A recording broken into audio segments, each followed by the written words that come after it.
Today I have remade the logic for the grenade dodging for the enemies.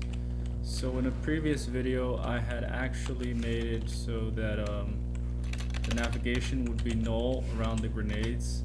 And that was actually a mistake on my part because the enemies were getting stuck in those locations where the grenades were. And you can see now that as soon as they detect the grenade, they're gonna try to get out of there. See, he got out of there, and you can see that the grenades itself, they don't really change the navigation volume. It remains the same, but there is a sphere around the grenade that tells enemies that it's danger and he needs to get away.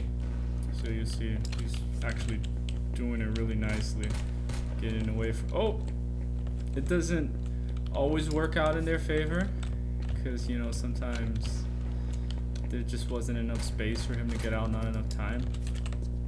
But generally speaking, they will stay away from grenades, and if they're in a zone with the explosion, they're gonna get out of it like that.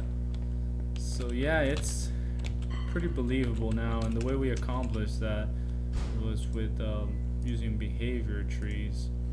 So if we look over here at our grenade thrower behavior tree, so he has a service that will switch focus, check on the player. He has another service that checks for grenades. If there's no grenades, he's just gonna run his EQS query to try to get a good shooting spot to the player, move there and wait. But if there is a grenade, this is gonna abort and it's gonna go this way.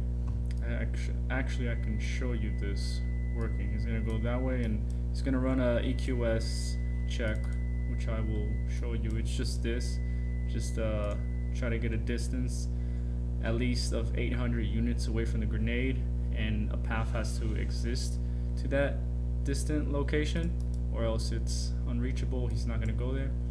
And so let me show you this in the works, like so. Actually, put this like this. This goes like this, and we can move this over here, and this over there. Now you can see it in action. This doesn't need to be so big. Why am I talking like this is a song? Here we go. So this is, you know, your typical London downtown area, very sandy and filled with this architecture. You know, I'm sure you knew that. I didn't have to say it. But here it is.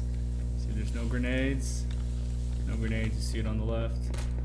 As soon as there's a grenade, he will.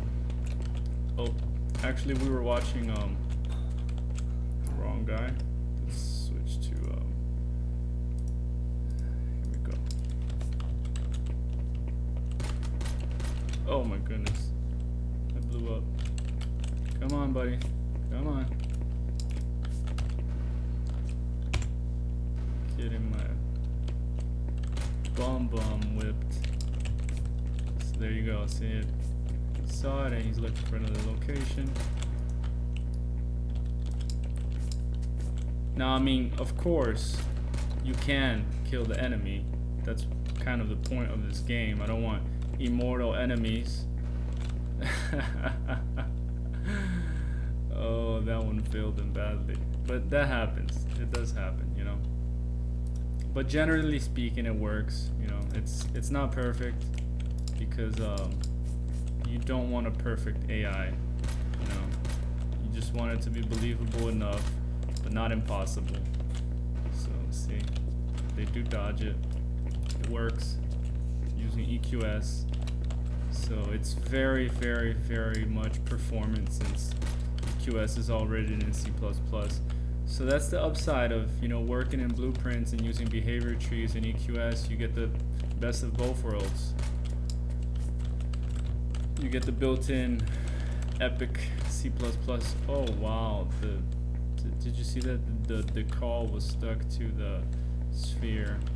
That was pretty interesting. Pretty interesting bug.